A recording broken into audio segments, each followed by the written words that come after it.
Welcome to the teacher page of your little learner. I'm going to show you how to navigate it. At the top, you see 5 icons. You will see these same 5 icons all throughout your child's education here at Sheboygan Falls. The first 4 icons are live links. That means if you click on it, it will take you where you need to go. I clicked on teacher email. It opened a new window where I can compose an email that will go directly to the teacher.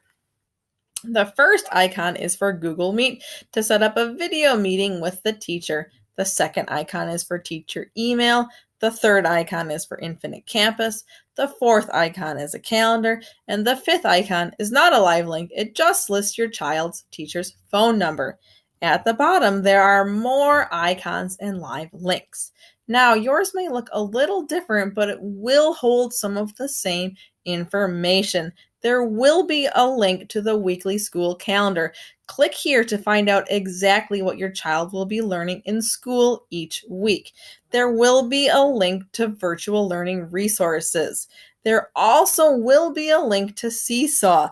This is the online learning platform that teachers are using to push out activities that your child will be doing. I hope you found this short video helpful. If you have any other questions, don't hesitate to reach out to your child's classroom teacher. Thank you.